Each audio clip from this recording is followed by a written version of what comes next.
በአብዛኛው ጀማሪ ዩቲዩበሮች የሚጨናነቁበት ነገር ይሄ ነው። ብዙ ጊዜ ዩቲዩብ ለመጀመር ያስቡና ግን በዚህ ጉዳይ እጅግ በጣም ይጨናነቃሉ። ይሄ ምንድነው? ከየትን ጀምር፣ ቀጣዩስ ስቴፕ ምንድነው የሚለውን ማወቅ ለጀማሪ ዩቲዩበሮች እጅግ በጣም ከባድ ነው። ጀማሪ ዩቲዩበሮች ከየት መጀመር አለባቸው፣ ቀጣይስ ማድረግ ያለባቸው ነገር ምንድነው የሚለውን ነገራቶች በተከታታይ ቪዲዮዎች የማሳያችሁ ይሆናል። ዛሬ የመጀመሪያ የዩቲዩብ ቪዲዮአችንን ተቀርጸን እንዴት ኤዲት አድርገን ለቻናላችን እንጠቀመዋለን የሚለውን ዛሬ በዚህ ቪዲዮ አወራችኋለሁ ማለት ነው። ሰላም እንዴት ናችሁ? ለአራት ዓመትና ከዚያ በላይ ቪዲዮዎችን ኤዲት አድርጌያለሁ። ስለዚህ መጀመሪያ ጀማሪ ዩቲዩበር ብሆን እንዴት አድርጌ ቪዲዮዎችን በቀላሉ ኤዲት እንደማደርግ እያንዳንዷን ስቴፕ ነግራችኋለሁ ማለት ነው። እናንተ ያንን ተጠቅማችሁ የመጀመሪያ የዩቲዩብ ቪዲዮዎችንም ሊሆን ይችላል ሌሎች ቪዲዮዎችን ኤዲት ከምታደርጉበት አንድ ሌቭል ከፍ አድርጋችሁ ኤዲት ታደርጉ ዘንድ ይሄንን ስቴፕ ብትከተሉ ብያስ እነዚህን ስቴፖች እኔ ብዙ ጊዜ ኤዲት ሳደርግ የምጠቀምባቸው ስቴፖች ስለሆኑ እናንተም ብትጠቀሟቸው እጅግ በጣም በቀላሉ ኤዲት ማድረግ ትችላላችሁ ብዬ አስባለሁ።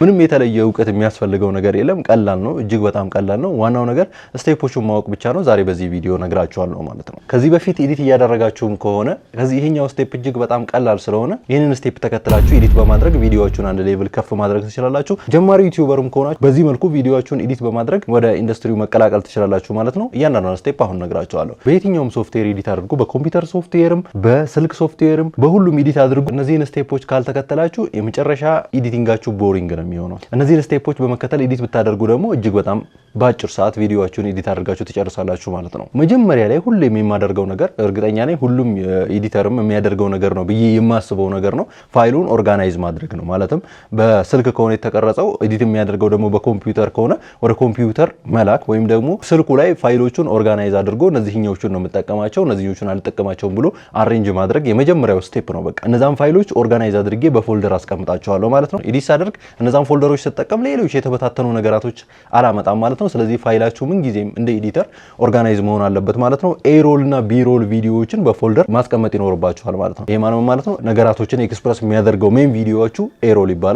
ቢሮል የሚባለው ቪዲዮ ደግሞ እንደ ተጨማሪ የሰዎችን ግንዛቤ ከፍ ለማድረግ ወይም ደግሞ ሰዎች እንዲረዱ ቀላል ለማድረግ እንደ ቢሮል የምንጠቀማቸው ወይ ደግሞ እያስገባን ሁለተኛ ቪዲዮዎችን ይገልጻሉ ያልናቸውን ቪዲዮዎች የምንጠቀምበት ወይ ቢሮል እንለዋለን ማለት ነው። ስለዚህ እነዚህን ኤሮልን ለብቻ በአንድ ፎልደር አስቀምጠን ቢሮልን ደግሞ በሁለተኛው ፎልደር ሰብስበናቸው ከዛም በኋላ በምንፈልግባት ቦታ ላይ እያስገባን ኤዲት ብናደርግ እጅግ በጣም ቀላል ያደርግልናል ማለት ነው። እንደ አዲስ ሁሉንም እየፈለግን እያመጣን ምናምን ስናስገባ ደግሞ ሰዓታችንን እጅግ በጣም ይወስድብናል ማለት ነው። ሁለተኛው ስቴፕ ደግሞ ኤዲት የምታደርጉበት ሶፍትዌር ላይ ኢምፖርት ማድረግ ነው። ቪዲዮዎቹን በምን መልኩ ነው ኢምፖርት የምታደርጉት የሚለው ብዙ ቪዲዮዎች ከሆነ ኤዲት የምታደርጉት አንዳንዱ ቪዲዮ ኢምፖርት እያደረጋችሁ ልታስገቡ ትችላላችሁ፣ ወይም ደግሞ መጀመሪያ ሁሉንም ቪዲዮ ኢምፖርት አድርጋችሁ ልታስገቡ ትችላላችሁ። ስለዚህ ኤዲት የምናደርግበት ሶፍትዌር ዳቪንቺ ሊሆን ይችላል ወይም ደግሞ ፕሪሚየር ፕሮ ሊሆን ይችላል።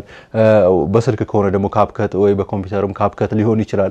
ወይም ደግሞ ከዚህ በፊት ያሳየዋችሁ ነረሽን በተመለከተ ወይም ደግሞ ቪኤን ቪዲዮ ኤዲተር ሌሎችንም የቪዲዮ ኤዲቲንግ ሶፍትዌር ላይ ስትሰሩ ምንድነው የምታደርጉት? ፋይላችሁን ኦርጋናይዝ ካደረጋችሁ ቀጣዩ ስቴፕ የሚሆነው ምንድነው? ወደ ሶፍትዌሮቹ ቪዲዮዋችሁን ኤዲት የምታደርጉትን ቪዲዮ ታስገባላችሁ ማለት ነው። ቀጣዩ ስቴፕ ደግሞ ሁሌ የማደርገው ነገር ምንድነው? ካስገባሁኝ በኋላ ከለር ኮሬክሽን እሰራለሁኝ እኔ። አንዳንድ ኤዲተሮች መጨረሻ ላይ ይሆናል ከለር ኮሬክሽን የሚሰሩት ማለት ነው። ያ ደግሞ እጅግ በጣም አሰልቺ ስለሚሆን ቪዲዮውን ሳልነካካው መጀመሪያ የምሰራው ከለር ኮሬክሽን ነው። ከለሩን አስተካክለዋለሁ። በጣም አሬንጅ ካደረኩ በኋላ ነው ሌሎች ስቴፖች ጋር የሚሄደው ማለት ነው። ሰዓት ቆራረጡት ምንም ነገር ሳነካኩ የቪዲዮአችሁን ከለር ኮሬክሽን እና ከለር ግሬዲንግ ማስተካከል ይኖርባችኋል ማለት ነው። በምን መልኩ ነው የምታስተካክሉት የሚለውን ደግሞ ስንመለከት ለምሳሌ የቪዲዮአችን ኤክስፖዠር ጨምሮ ከሆነ እንቀንሰዋለን፣ ወይም ደግሞ ኮንትራስቱ ጨምሮም ወይም ቀንሶም ከሆነ እነዚህን አሬንጅ እናደርጋለን።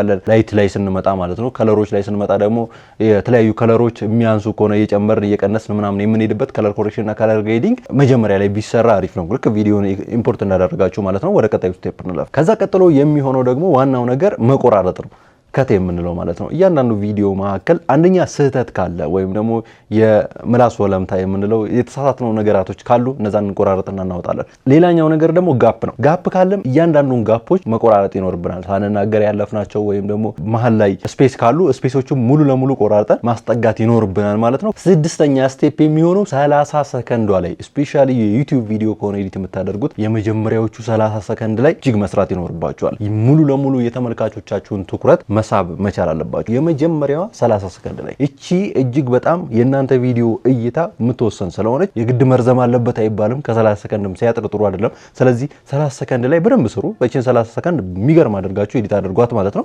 ሌሎቹን ደግሞ በሚገባው ኤዲት አድርጋላችሁ ማለት ነው። ቀጣዩ ስቴፕ የሚሆነው ሁሉን ነገር ከሰራም በኋላ ምንድነው የሚቀረን ማለት ነው? ለሰዎች ሞር እኛ ከምንናገረው በተጨማሪ ግልጽ ሊያደርግላቸው ይችላል ያልናቸውን ቢሮል ቪዲዮዎች እየቆራረጥን እናስገባለን ማለት ነው። ኤሮሉ ዋና ገጸ ባህሪው የሚናገረው ሲሆን ቢሮል የምንለው ደግሞ ያን የሚናገረውን ነገር ኤክስፕረስ ሊያደርግለት ወይም ደግሞ ለተመልካች ሞር ግልጽ ሊያደርግላቸው የሚችሉ ነገራቶችን ማስገባት ማለት ነው። ስለዚህ እዚህ ጋር ያለው ስቴፕ ምንድነው ማለት ነው? የሰበሰብናቸውን ቢሮሎች በሚገባው መልኩ ማስገባት የሚለው ነው ማለት ነው። ሌላኛው 8ኛው ስቴፕ ባክግራውንድ ሙዚኮችን ማስገባትና ሳውንድ ኢፌክቶችን ማስገባት ነው። እዚህ ጋር ልገልጽላችሁ የምፈልገው ነገር ምንድነው? ሙዚክ ስታስገቡ ወይም ደግሞ ባክግራውንድ ሙዚክ ስታስገቡ ድምጹ ላይ እጅግ መስራት ይኖርባችኋል። በጣም ያነሰ መሆን አለበት። የእናንተን ድምጽ የማይሸፍን መሆን አለበት። ሳውንድ ኢፌክቶችን ደግሞ ለእናንተ ቪዲዮአችሁን ኤክስፕረስ ሊያደርጉ ይችላሉ፣ ሰዎች ዘንድ ትኩረት ይችላሉ ያላችኋቸው ሳውንድ ኢፌክቶች መጠቀም መቻል አለባችሁ ማለት ነው። በዚህ አጋጣሚ የተለያዩ ነገራቶችን ሼር የምናደርግበት የራሳችን የቴሌግራም ቻናል ስላለ አዲስ የቴሌግራም ቻናል ነው፣ ጆይን በሉ። እዛ ላይ የተለያዩ ፎንቶች፣ የተለያዩ ሳውንድ ኢፌክቶች፣ የተለያዩ አፕሊኬሽኖች የሚለቀቁበት ቻናላችን ነው ማለት ነው። ብዙ ይረዷችኋል ያልናቸውን ነገራቶች እዛ ቴሌግራም ቻናላችን ላይ እናስቀምጣለን።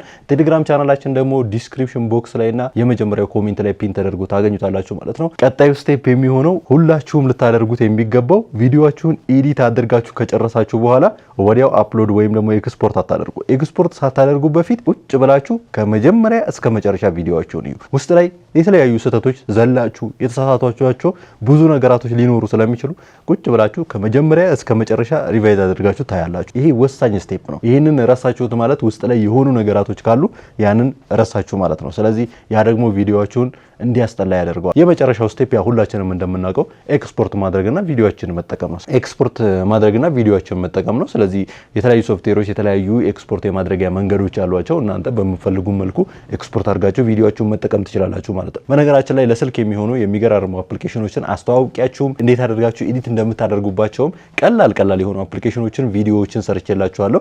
እነዛን ቪዲዮዎች እየገባችሁ ማየት ትችላላችሁ ማለት ነው። ኢንድ ስክሪን ላይ እና ካርዶች ላይ አስቀምጥላችኋለሁ። እየገባችሁ እነዛን ቪዲዮዎች ማየት ትችላላችሁ። የዩቲዩብ ቪዲዮም ሆነ የቲክቶክ ቪዲዮአችሁን ኤዲት ለማድረግ ካፕከትም ሆነ ፕሪሚየር ፕሮ እንደዚሁም ሌሎች ሶፍትዌሮች ከከበዷችሁ ይሄ ቪዲዮ ለእናንተ ነው። ዛሬ በማሳያችሁ ሶፍትዌር በስልካችሁ አፕሊኬሽን በደቂቃዎች የሚገርም አድርጋችሁ ቪዲዮአችሁን ኤዲት አድርጋችሁ ለዩቲዩብም ሆነ ለቲክቶካችሁ ማድረግ ትችላላችሁ። ዛሬ በዚህ ቪዲዮ ባላችሁ በየትኛውም ስልክ እንዴት አድርጋችሁ እጅግ ያማረ ፕሮፌሽናል የሆነ ቪዲዮ ኤዲት እንደምታደርጉ ከመጀመሪያው እስከ መጨረሻው እያንዳንዷን ስቴፕ አሳያችኋለሁ። ዩቲዩብ ላይ ወይም ቲክቶክ ላይ ቪዲዮዎችን ለመልቀቅ እንደዚሁም ሌሎች እንዲሰሩላችሁ የምትፈልጉት ለምሳሌ ስለዚህ ሶፍትዌር ብትሰራልን የምትሉትን ሶፍትዌር አስቀምጡ። የስልክ አፕሊኬሽንም ሊሆን ይችላል። እኔ ቪዲዮ ኤዲት እያደረግኩ እያንዳንዱን ስቴፕ የማሳያችሁ ይሆናል ማለት ነው። በአጠቃላይ እንዲሰራላችሁ የምትፈልጉትን በአጠቃላይ ኮሜንት ላይ አስቀምጡ። እኛ በቪዲዮ የምንመጣበት ይሆናል። ቀጣይ በሌላ ቪዲዮ እንገናኛለን። እስከዚያው ድረስ ሰላም።